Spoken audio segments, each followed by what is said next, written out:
ये श्लोक बहुत गंभीर है और इसको बहुत ध्यान पूर्वक सुनना होगा। क्यों ध्यान पूर्वक सुनना होगा? ऐसे ही ध्यान पूर्वक सुन रहे हैं आप, क्यों बोल रहे हैं ऐसा? क्योंकि इस श्लोक के दो अर्थ हैं।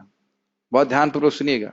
इस श्लोक के दो अर्थ हैं, एक जीव परक है, एक भगवत परक है। दोनों अर्थ सही हैं और प्रभुपाद जी ने, चक्रवर्ती पाद जी इसको भगवान के परक व्याख्या करेंगे।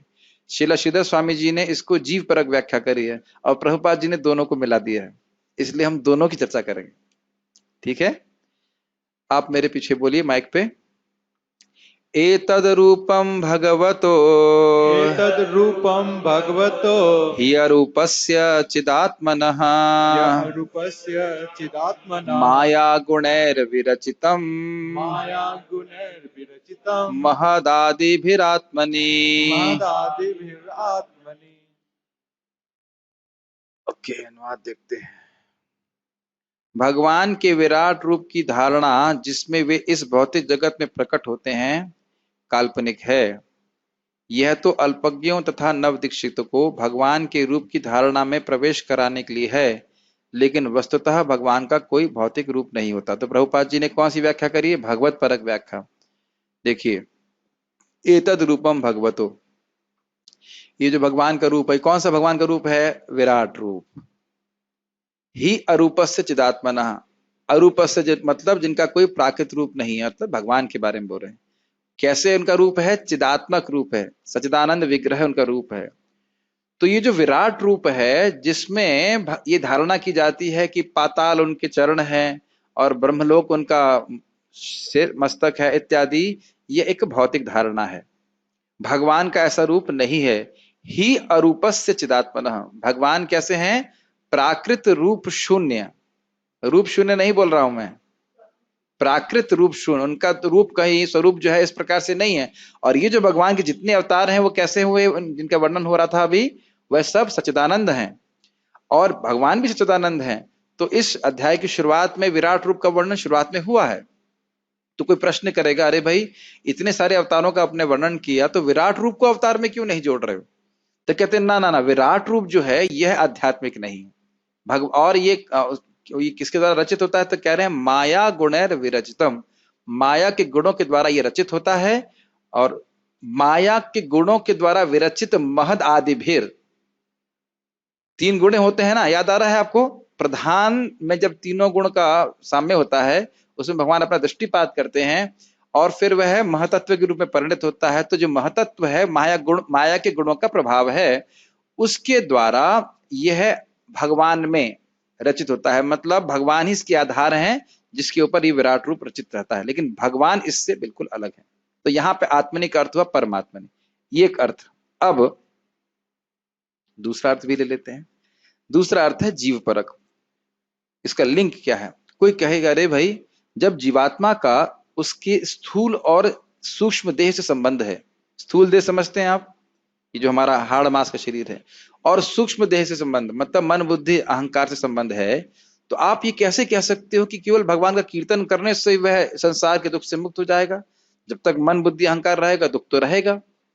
तो अगर वो व्याख्या लिया, मतलब ये कोई प्रश्न करे तो कहेंगे ना, एतद रूपम, ये जो आपको जीव का शरीर दिखाई पड़ रहा है, जो भौतिक शरीर दिख रहा है, यह जीव उस जीव का जो अप्राकृत मतलब प्राकृत रूप शून्य है, अरूपस्य, और जो चिदात्मक है जीव जो स्पिरिचुअल है, उसका ये रूप नहीं है। ये जो स्थूल और सूक्ष्म शरीर उसके रूप नहीं है, बल्कि उस पर आरोपित है।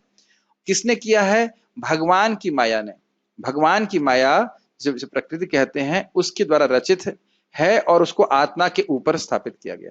स्थापित किया मतलब थोपा गया, ऐसे कहना चाहिए। तो ये दो अर्थ लिए गए हैं और आप इसको प्रभुपाद जी के तात्पर्य में भी देखेंगे और हम लोग समझने का प्रयास। बहुत कठिन हुआ या समझ में आ रहा है? देखो, एक एनालॉजी ड्रॉ कीजिए।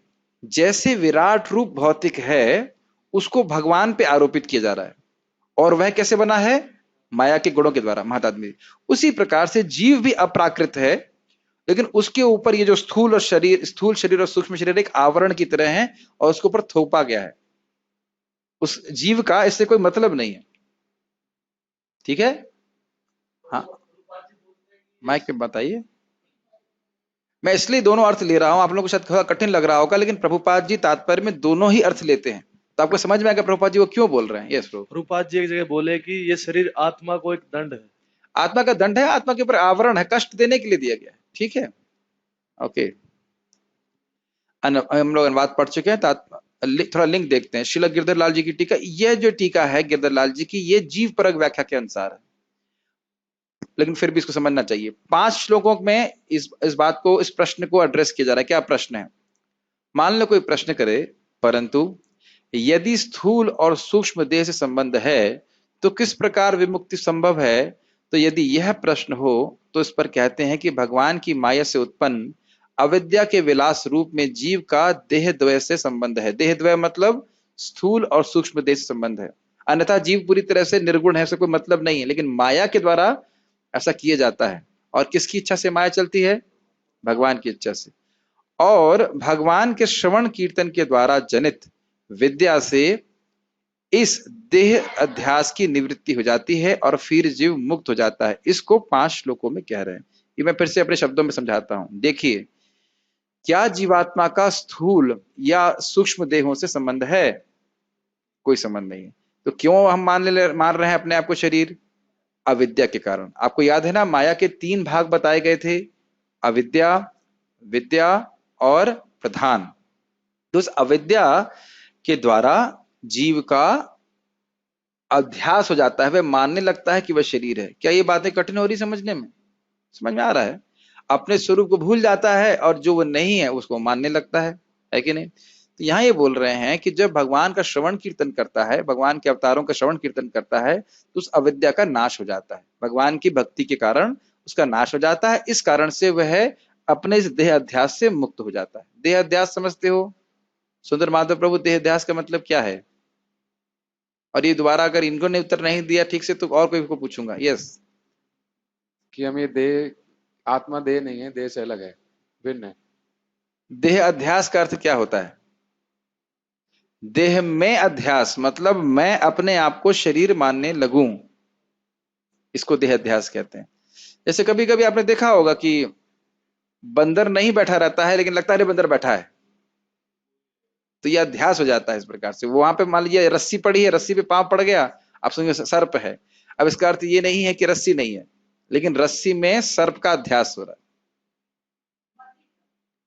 मति भ्रम भी कह सकते हैं। ठीक, तो कह रहे हैं कि इस प्रकार भगवान के श्रवण कीर्तन के द्वारा जो विद्या जनित होती है उससे देह अध्यास समाप्त हो जाता है और जीव दुख से मुक्त हो जाता है। इसको 5 श्लोकों में कह रहे हैं। ठीक है, समझ में आ रहा है? ये जीव परक व्याख्या के अनुसार है। अरूप अर्थात अप्राकृत रूप रहित, ये किसके बारे में बोल रहे हैं? ये जीव के बारे में। उसका हेतु है, क्यों आप बोल रहे हो अप्राकृत रूप रहित? कह रहे हैं चिदात्मना, अर्थात ज्ञान स्वरूप जीव का यह दृश्यमान स्थूल रूप है, का यह जो दृश्यमान स्थूल रूप है उसको भगवान की माया जो प्रकृति के रूप में प्रसिद्ध है उसके गुणों के परिणाम रूप महद आदि के द्वारा विरचित किया जाता है। थोड़ा कठिन हुआ, बता रहा हूं। जीव स्पिरिचुअल है, चिदात्मक है, और वह ज्ञान स्वरूप है मतलब सच्चिदानंद है, और उसके ऊपर ये दृश्यमान मतलब ये जो हमारे शरीर दिख रहे हैं, ये स्थूल जो है, ये जो स्थूल रूप है वह जीव का नहीं है, आपका मेरा नहीं है ये, लेकिन ये किसके द्वारा रचित है? माया के द्वारा, जिसको और हम एक और इसका नाम क्या कहते हैं? प्रकृति।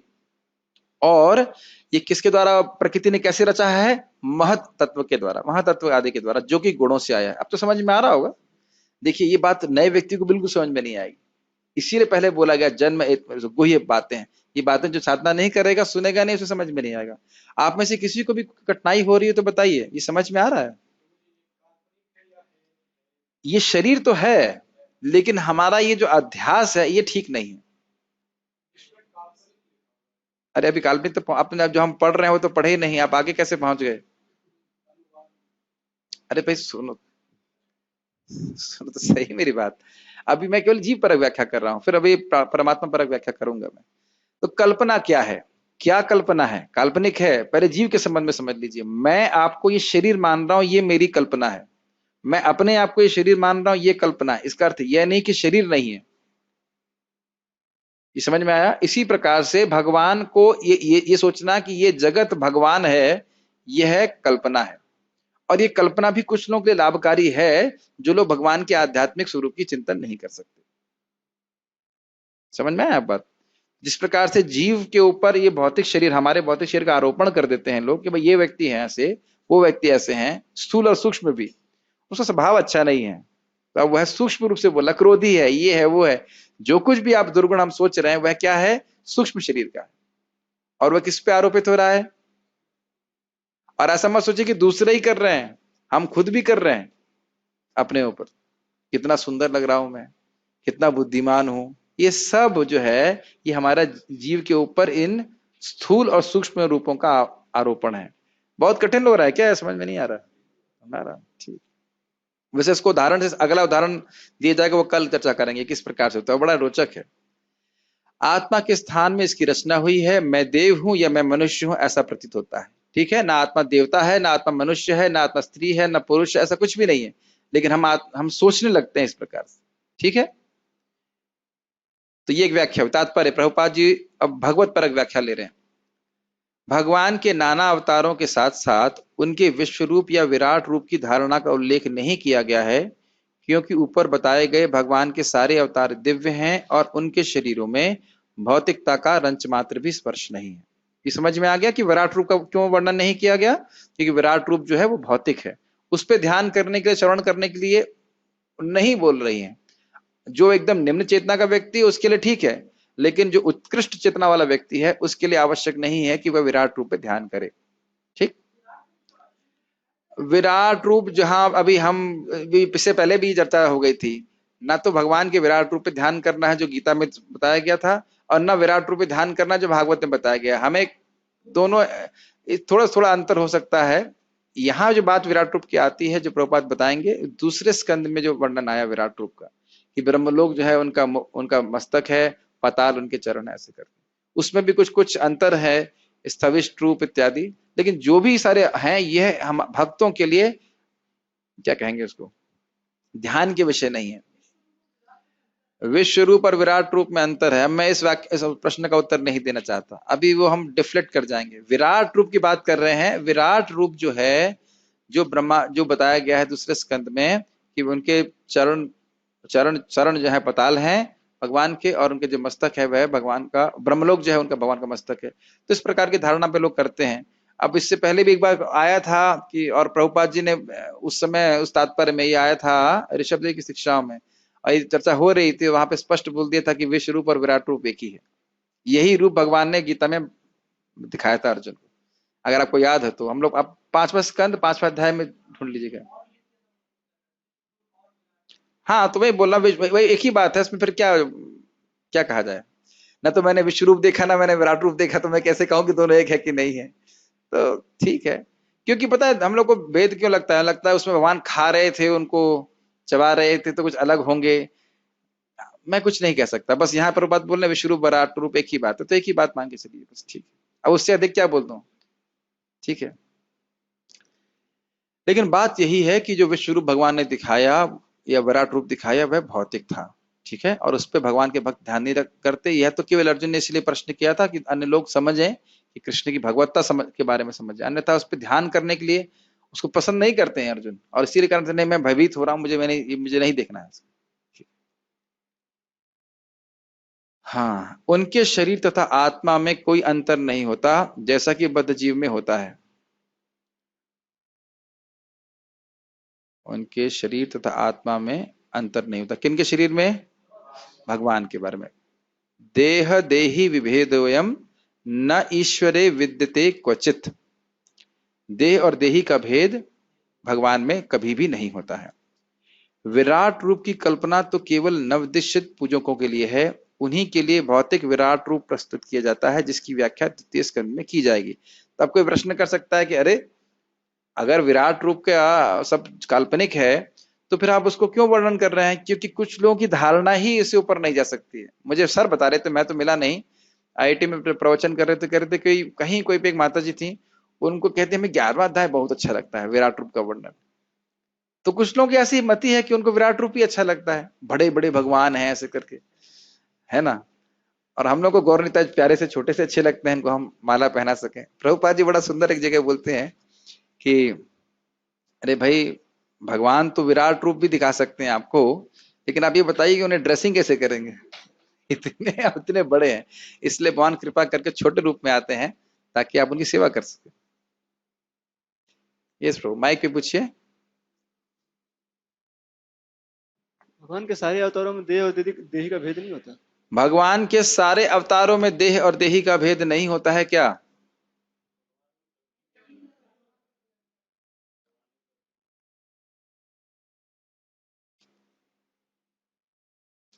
देखिए स्वांशों में तो स्पष्ट है कि नहीं होता है। अब शक्तावेश में मैं कुछ नहीं कह सकता, क्योंकि जीव को शक्त है। अब डिपेंड करता है। देखिए जैसे नारद जी के बारे में स्पष्ट सुना है कि उनका शरीर पूरा चिन्मय शरीर है, एकदम स्पष्ट है।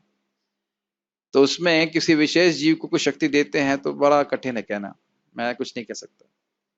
लेकिन एक बात है कि शक्तावेश अवतार वैकुंठ में भी होते हैं, ये हमने पढ़ा था, तो वहां पे ही वही बात आएगी। जैसे कि भगवान के विष्णुदूत अगर यहाँ पे आते हैं तो इसका अर्थ यह नहीं कि उनमें देह और देही का भेद होता है। स्वांशों के बारे में तो स्पष्ट है, शक्तावेश अवतार के बारे में मैं कुछ नहीं कह सकता।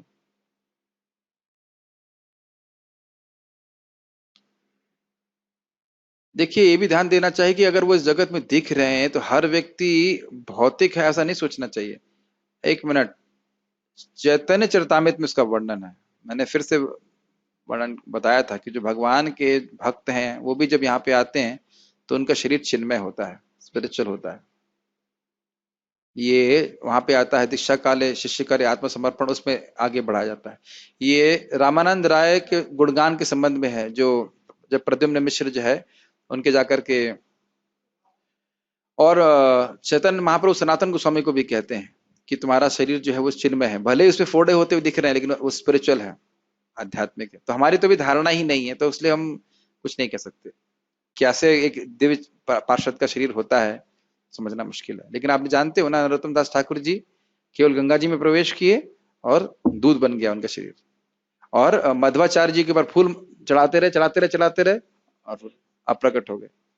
तो आपको लग रहा है कि वो सामान्य जीव जैसा है, लेकिन बड़ा कठिन है समझना। हाँ, रामानुजाचार्य जी का शरीर आज तक ऐसे प्रिजर्व है, केवल उसमें कुछ ऑयल इत्यादि लगा देते हैं बस। हाँ, तो ये बड़ा नाखून भी बढ़ता है, तो बड़ा कठिन है, इस प्रकार से अचिंत है समझना। ठीक है ना, चलिए आगे पढ़ लेते हैं। देखिए पॉइंट क्या है कि अगर हम अभी डिफ्लेक्ट हो जाएंगे, अभी उसको समझ लीजिए रात पर को।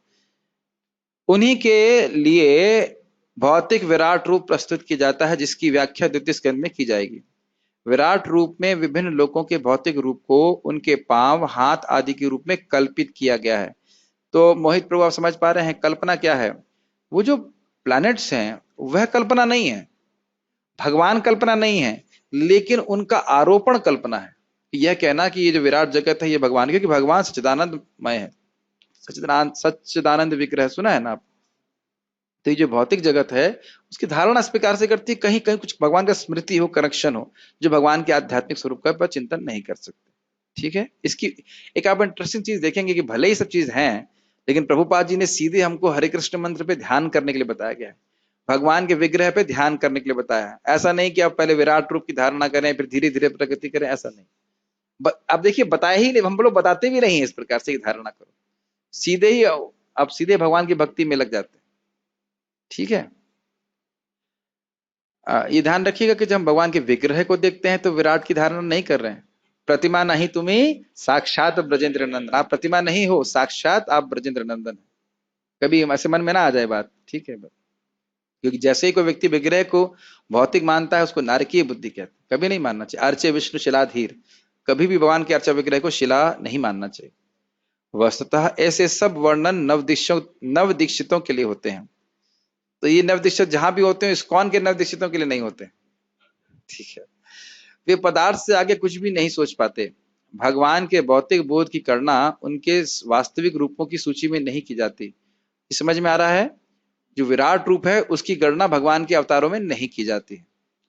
परमात्मा रूप में भगवान प्रत्येक भौतिक रूप के भीतर रहते हैं, यहां तक कि परमाणुओं के भी भीतर रहते हैं, लेकिन बाह्य भौतिक रूप तो भगवान एवं जीव दोनों के लिए कल्पना मात्र है। अब आप देख रहे हैं, ये देख रहे हैं प्रभुपाद जी दोनों टीकाओं को ले लिए। ये जो प्रभुपाद जी टीका फॉलो कर रहे हैं वह श्रीला विश्वनाथ चक्रवर्ती ठाकुर जी की है, वह परमात्मा परक व्याख्या कर रहे हैं, और श्रीला श्रीधर स्वामी जी जीव परक व्याख्या कर रहे हैं। तो देखिए प्रभुपाद जी दोनों को लिखे मिला दिए। अब समझ में आ रहा है मैं क्या बोल रहा था? यस, बद्ध जीवों के वर्तमान स्वरूप भी वास्तविक नहीं है। स्पष्ट है। निष्कर्ष यह है कि भगवान के विराट रूप की धारणा काल्पनिक है। धारणा काल्पनिक है, मोहित समझ में आ रहा है? विराट रूप भी है लेकिन धारणा काल्पनिक है, भगवान नहीं है वो। भगवान तथा जीव दोनों ही जीवंत आत्मा है और उनका मूल शरीर आध्यात्मिक है। मूल शरीर मतलब जो स्वरूप होता है। तो हमने क्या सीखा, मैं रिवाइज करा देता हूं। हमने इस श्लोक में ये सीखा कि भगवान का जो विराट रूप है, भगवत पर व्याख्या कर देते हैं, भगवान का जो विराट रूप है वो भगवान नहीं है, वो भगवान से अलग है। अलग है अर्थात यह सच्चिदानंदमय नहीं है। और इस पे धारणा की जाए, कल्पना की जाती है उन लोगों के लिए जो भगवान के सच्चिदानंदमय पे ध्यान नहीं कर सकते। ये क्लियर? और यह जो स्वरूप है ये किसके द्वारा रचित होता है? महदादिभी के द्वारा, महातत्व इत्यादि के द्वारा, माया के द्वारा रचित है। एक जीव के लिए क्या बोलेंगे कि ये जो जीव है, जीवात्मा जो है, इसका जो स्थूल और सूक्ष्म स्वरूप है वह जीव उससे पूरी तरह से भिन्न है, अपराकृत रूप से रहित है, चिदात्मक रूप है और ये माया के द्वारा रचित किया जाता है, माया का विलास है। तो यह अविद्या के कारण जीव अपने को इस देह से पहचान कर रहा है और जब भगवान की भक्ति करता है तो यह अविद्या की निवृत्ति हो जाती है, वह अपने स्वरूप में स्थित हो जाता है। करे मेरे तरफ से दुख से कोई संबंध ही नहीं था।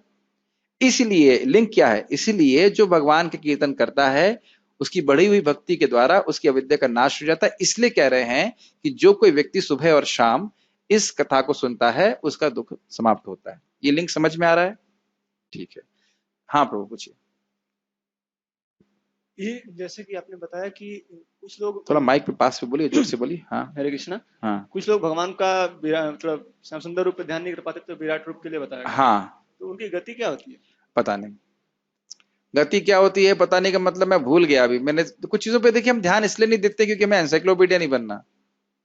अभी महाराज से कोई व्यक्ति पूछ रहा था, वृंदावन चंद्र महाराज से, और रिकॉर्डिंग भेजा तो वृंदावन बिहारी पर पूछ रहे थे तो महाराज बोले अरे भाई हम हर चीज की धारणा थोड़ी ना है, हम एनसाइक्लोपीडिया समझे आप हर चीज की धारणा थोड़ी ना है, पढ़ना पड़ेगा ना उसको तब बताएंगे तो वही बात है कि आप हमें सिद्धांत पकड़ लेना है। आपको अगर पढ़ना है कि क्या गति होती है, कैसे प्रगति करते हैं, तो आपको दूसरा अध्याय दूसरा स्कंध पढ़ना होगा।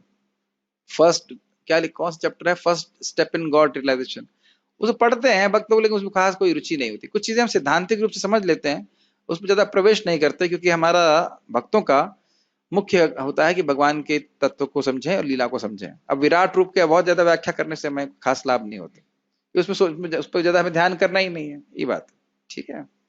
और कोई प्रश्न है? यस प्रभु।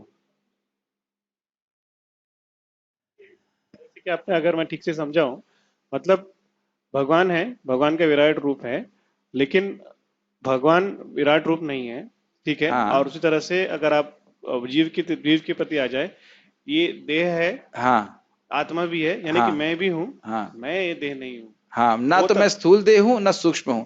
अब विराट के भी दो रूप होते हैं, स्थूल और सूक्ष्म, दोनों ही भगवान नहीं है।